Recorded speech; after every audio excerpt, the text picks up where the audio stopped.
मेरे प्यारे व्यूवर्स, मैं सुमन अपने YouTube channel creators and viewers पर आप सबों का हार्दिक स्वागत करता हूं और आशा करता हूं कि आप सभी मज़े में होंगे और अपनी तैयारी जोर शोर से कर रहे होंगे। आज मैं आपकी तैयारी को और समृद्ध करने के लिए प्रतियोगिता दर्पण अप्रैल 2023 अंक से संकलित नवीनतम सामान्य ज्ञान लेकर प्रस्तुत हूँ और आशा करता हूँ कि आपके लिए अत्यंत उपयोगी सिद्ध होगा। आपसे एक रिक्वेस्ट है कि मेरे वीडियो को बिना स्किप किए पूरा देखें और अगर अच्छा लगे तो आप इसे लाइक करें, कमेंट करें और अपनी तैयारी कर रहे अन्य मित्रों को शेयर भी करें।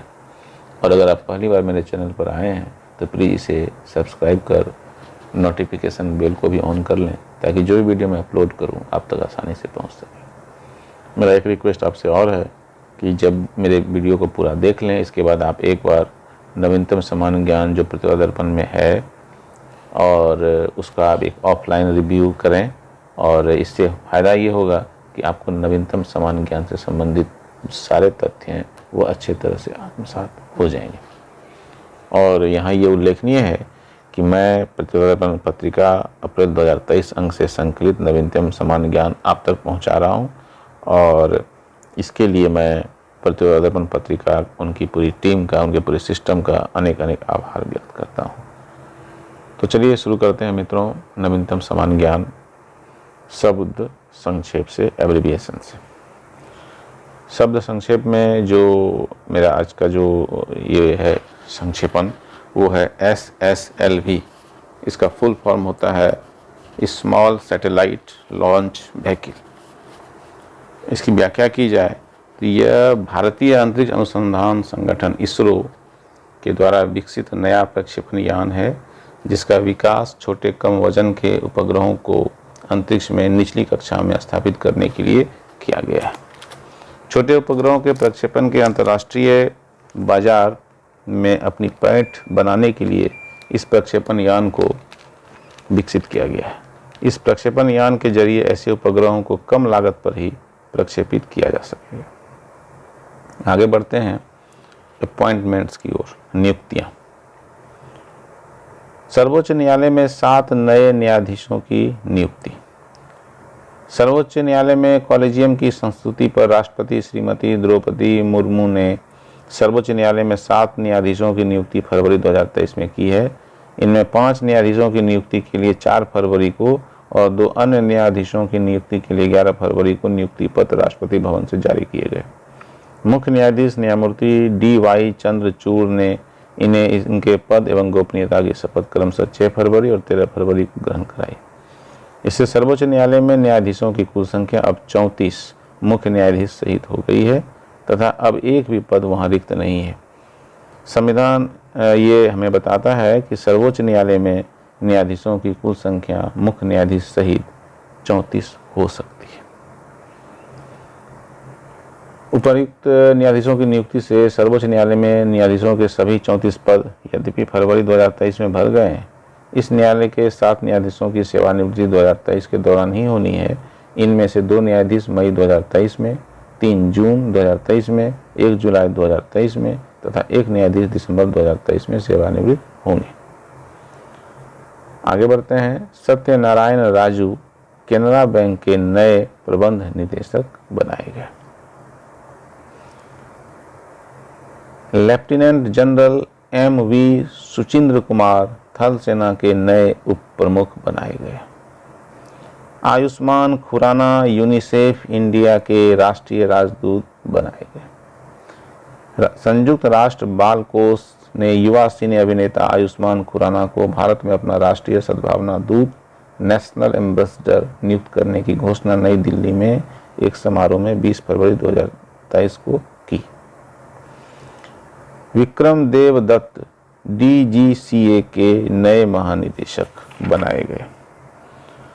श्री दत्त को directorate general of civil aviation DGCA में नए महानिदेशक के रूप में कार्यभार 28 फरवरी 2023 से संभालना है और इस पद पर श्री अरुण कुमार जो सेवानिवृत्त हैं का स्थान उन्होंने ग्रहण कर लिया है। आगे बढ़ते हैं। M सुब्बा रायडू नामीबिया में भारत के नए उच्चायुक्त। भारतीय विदेश सेवा के 1994 बैच के श्री M सुब्बा रायडू को नामीबिया में भारत का उच्चायुक्त फरवरी 2023 में नियुक्त किया गया है। आगे बढ़ते हैं। राजेश मल्होत्रा PIB के नए प्रधान महानिदेशक। भारतीय सूचना सेवा के 1989 बैच के श्री राजेश मल्होत्रा ने प्रेस सूचना ब्यूरो के प्रधान महानिदेशक के रूप में कार्यभार 1 मार्च 2023 को संभाल लिया। आगे बढ़ते हैं। परमेश्वरन अय्यर अब विश्व बैंक के निदेशक मंडल में भारत के द्वारा नामित कार्यकारी निदेशक। आगे बढ़ते हैं। VVR सुब्रमण्यम अब नीति आयोग में नए मुख्य कार्यकारी अधिकारी बनाए गए। कुछ पुरस्कार और सम्मान की बात करते हैं तो ग्रैमी पुरस्कार 2023, भारत के रिकी केज लगातार तीसरे वर्ष ग्रैमी विजेता। संगीत के क्षेत्र के 65वें ग्रैमी पुरस्कारों का वितरण अमेरिका में लॉस एंजल्स में 5 फरवरी 2023 को किया गया। 1 अक्टूबर 2021 से 30 सितंबर 2022 की अवधि के निष्पादनों एवं प्रदर्शनों पर ही इस वर्ष के पुरस्कारों के लिए विचार किया गया। अमेरिका की national academy of recording arts and sciences के इन वार्षिक पुरस्कारों में इस वर्ष श्रेणियों में कुछ परिवर्तन भी किए गए। भारत के रिकी केज को उनकी एल्बम डिवाइन टाइड्स के लिए सर्वश्रेष्ठ इमर्सिव ऑडियो एल्बम का पुरस्कार प्राप्त हुआ। British rock band the police के ड्रमर स्टीवर्ट कोपलैंड के साथ अपना यह पुरस्कार उन्होंने साझा किया। रिकी केज का यह तीसरा ग्रैमी पुरस्कार था। इस वर्ष के ग्रैमी पुरस्कारों में सॉन्ग ऑफ द ईयर पुरस्कार अमेरिकी गायिका बोनी राइट को उनके गीत जस्ट लाइक डैट के लिए, रिकॉर्ड ऑफ द ईयर का पुरस्कार अमेरिकी गायिका लिज्जो को अबाउट डैम टाइम के लिए तथा एल्बम ऑफ द ईयर का पुरस्कार ब्रिटेन के हैरी स्टाइल्स को उनके एल्बम हैरीज हाउस के लिए दिया गया। अमेरिकी गायिका बेयोंस को सबसे अधिक 4 ग्रैमी इस वर्ष के पुरस्कारों के तहत प्राप्त हुए। इस वर्ष उनका नामांकन 9 श्रेणियों में था। इससे सर्वाधिक 32 ग्रैमी जीतने का रिकॉर्ड उनके नाम हो गया। आगे बढ़ते हैं। भारत की अनुष्का शंकर 7वीं बार ग्रैमी से चूकी। भारत की सितार वादक पंडित रविशंकर की छोटी बेटी अनुष्का शंकर इस वर्ष भी ग्रैमी पुरस्कार प्राप्त करने से फिर चूक गई। उनके एल्बम बीट विन अस को ग्लोबल म्यूजिक एल्बम की कैटेगरी में और गाने उधेरो नौ को बेस्ट ग्लोबल म्यूजिक परफॉर्मेंस की कैटेगरी में नॉमिनेट किया गया था, लेकिन दोनों में से किसी भी कैटेगरी में उन्होंने अपनी जीत दर्ज नहीं की और इससे 7 बार अनुष्का को ग्रैमी हेतु नॉमिनेट किया गया था, लेकिन वो हर बार यह पुरस्कार पाने से चूक गई। बाफ्टा फिल्म पुरस्कार 2023, British academy of film and television arts BAFTA के वर्ष 2023 के 76वें पुरस्कारों बाफ्टा का वितरण लंदन के रॉयल एल्बर्ट हॉल में 19 फरवरी 2023 को किया गया। एडवर्ड बर्गर द्वारा निर्देशित German film all quite on the western front की इन पुरस्कारों में धूम रही। सर्वश्रेष्ठ फिल्म और सर्वश्रेष्ठ निर्देशक सहित सबसे अधिक 7 पुरस्कार इन पुरस्कारों के तहत इसे मिले। इस दूसरे स्थान पर 4 पुरस्कार मार्टिन मैक डोनाच द्वारा निर्देशित द बंसीस ऑफ इनिस हेरिन तथा बाज लुहवान के द्वारा निर्देशित फिल्म एल्विस को प्राप्त हुए। सर्वश्रेष्ठ फिल्म का पुरस्कार एडवर्ड बर्गर के द्वारा निर्देशित film all quite on the western front को दिया गया, जबकि सर्वश्रेष्ठ निर्देशक का पुरस्कार इसी फिल्म के निर्देशन के लिए एडवर्ड बर्गर को दिया गया। फिल्म एल्विस में एल्विस प्रेस्ले की भूमिका के लिए अमेरिकी अभिनेता ऑस्टिन बटलर को सर्वश्रेष्ठ अभिनेता का तथा फिल्म तार में लिडिया तार की भूमिका के लिए अमेरिकी अभिनेत्री कैट ब्लैंचेट को सर्वश्रेष्ठ अभिनेत्री का पुरस्कार इन पुरस्कारों के तहत दिया गया। ब्रिटिश सिनेमा में उत्कृष्ट योगदान के लिए लाइफ टाइम अचीवमेंट पुरस्कार BAFTA fellowship British costume designer Sandy Powell को दिया गया। बाफ्टा की फेलोशिप बाफ्टा का सर्वोच्च सम्मान है। आगे बढ़ते हैं। फीफा के वर्ष 2022 के पुरस्कार। विश्व फुटबॉल की संचालक संस्था फीफा के वर्ष 2022 के पुरस्कारों का वितरण 27 फरवरी 2023 को हुआ। इनमें प्रमुख पुरस्कारों की सूची निम्नलिखित है। वर्ष के सर्वश्रेष्ठ पुरुष फुटबॉलर लियोनेल मेसी अर्जेंटीना के। वर्ष की सर्वश्रेष्ठ महिला फुटबॉलर एलेक्सा पुटेलॉस स्पेन की। वर्ष के सर्वश्रेष्ठ कोच पुरुष लियोनेल स्कालोनी अर्जेंटीना की टीम के कोच। वर्ष के सर्वश्रेष्ठ कोच महिला सारिना विगमैन ब्रिटेन की महिला टीम की कोच। वर्ष के सर्वश्रेष्ठ गोलकीपर महिला मैरी ईएप्से इंग्लैंड की। वर्ष के सर्वश्रेष्ठ गोलकीपर पुरुष एमिलियानो मार्टिनेज अर्जेंटीना की टीम के गोलकीपर। संगीत नाटक अकादमी पुरस्कारों का वितरण वर्ष 2019-20 व 2021 के नाटक अकादमी पुरस्कारों की घोषणा अकादमी के द्वारा 25 नवंबर 2022 को की गई। इन पुरस्कारों का वितरण राष्ट्रपति श्रीमती द्रौपदी मुर्मू ने 23 फरवरी 2023 को नई दिल्ली में एक समारोह में किया गया।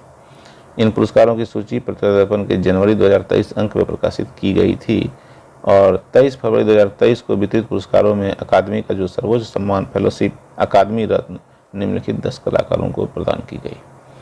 पहला सरोज वैद्यनाथन, दूसरा सदानम कृष्णकुट्टी, तीसरा दर्शना झावेरी, चौथा छन्नू लाल मिश्र, पांचवा AKC नटराजन, छठा स्वप्न चौधरी, सातवां TV गोपाल कृष्णन, आठवां तीजन बाई, नौवां भरत गुप्त, 10वां मालिनी राजूरकर।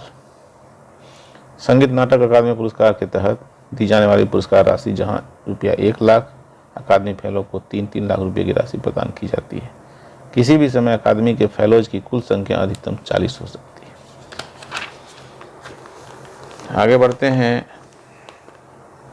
निधन समाचार की ओर। निधन समाचार में जावेद खान अमरोही, बॉलीवुड के प्रसिद्ध अभिनेता जावेद खान अमरोही का 70 वर्ष की आयु में 14 फरवरी 2023 को मुंबई में निधन हो गया। नंदमुरी तारक रत्न, तेलुगु फिल्मों के अभिनेता नंदमुरी तारक रत्न का बेंगलुरु के एक अस्पताल में केवल 39 वर्ष की आयु में 18 फरवरी 2023 को निधन हो गया। के विश्वनाथ, दक्षिण भारत के जाने माने फिल्म निर्माता के विश्वनाथ का 92 वर्ष की आयु में 2 फरवरी 2023 को हैदराबाद में निधन हो गया। कला तपस्वी के नाम से लोकप्रिय के विश्वनाथ ने तमिल, तेलुगु और हिंदी में लगभग 50 फिल्मों का निर्माण किया था। 2016 में उन्हें सिनेमा जगत के सर्वोच्च दादा साहेब फाल्के पुरस्कार से सम्मानित किया गया था।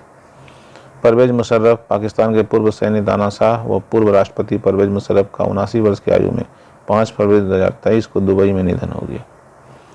वाणी जयराम, पद्म भूषण से सम्मानित प्रसिद्ध पार्श्व गायिका वाणी जयराम 78 वर्ष की आयु में 4 फरवरी 2023 को चेन्नई स्थित अपने आवास पर संदिग्ध परिस्थितियों में मृत पाई गई।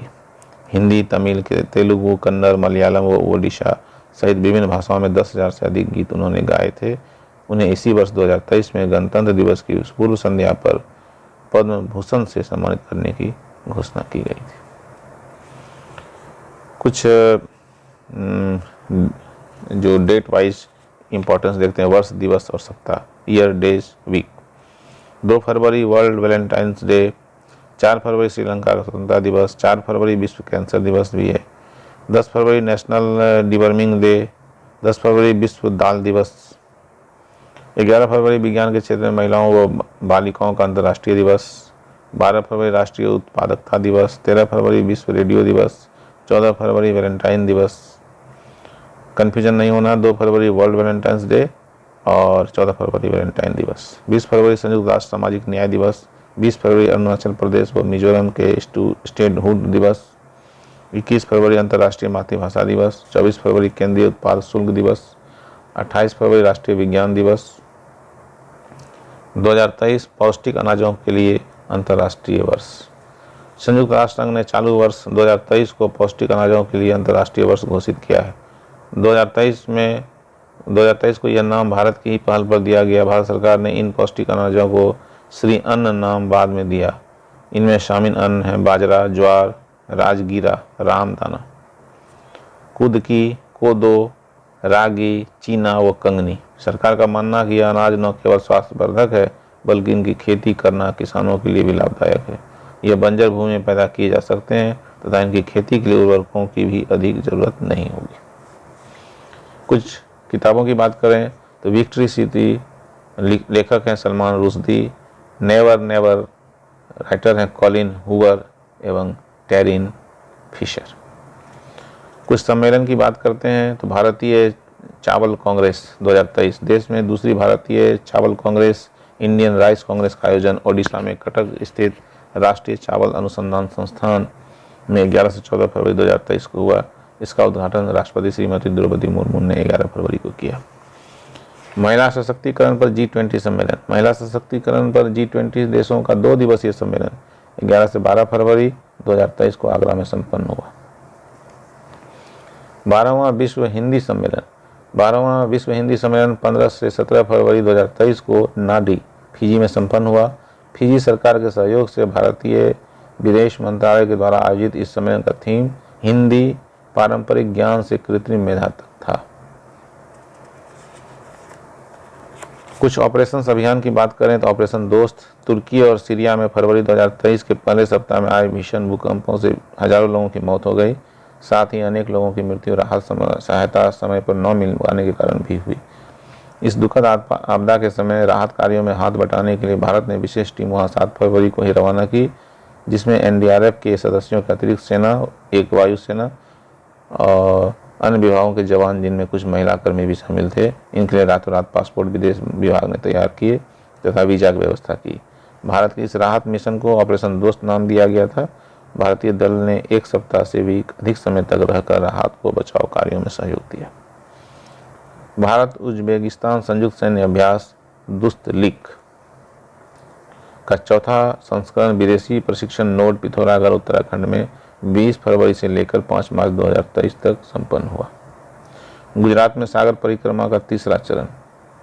सागर परिक्रमा मत्स्यिकी क्षेत्र के कल्याण के लिए केंद्र प्रायोजित कार्यक्रम है, जिसका मुख्य उद्देश्य सरकार के द्वारा कार्यान्वित विभिन्न मत्स्य संबंधी योजनाओं और कार्यक्रमों का प्रसार करना, मत्स्य पालन को बढ़ावा देना और समुद्री पारिस्थितिकी तंत्र की रक्षा करना है। महोत्सव की बात करें तो खजुराहो नृत्य महोत्सव। 49वां वार्षिक खजुराहो नृत्य महोत्सव मध्य प्रदेश के छतरपुर जिले में खजुराहो में 20 से 26 फरवरी 2023 को संपन्न हुआ। इस ऐतिहासिक महोत्सव का उद्घाटन राज्यपाल मंगू भाई पटेल ने 20 फरवरी को किया। मिसलेनियस की बात करें तो INS सुमेधा की आबू धाबी में IDEX व नवडेक्स में 2023 में भागीदारी। भारत व जापान के संयुक्त अभ्यास वीर गार्जियन 2023 में भारतीय दल का नेतृत्व महिला स्क्वाड्रन लीडर अवनी चतुर्वेदी ने किया। योग गुरु रामदत्त की स्मृति में 150 रुपये मूल्य का स्मारक सिक्का जारी किया गया। एरो इंडिया 2023 रक्षा क्षेत्र के एशिया के सबसे बड़े एयरबे एरो इंडिया 2023 का आयोजन बेंगलुरु में यालाहंका वायुसेना केंद्र पर 13 से 17 फरवरी 2023 को किया गया।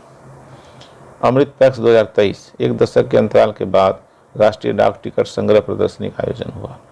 अमृत पैक्स 2023 राष्ट्रीय डाक टिकट संग्रहण प्रदर्शनी का आयोजन नई दिल्ली में प्रगति मैदान में किया गया।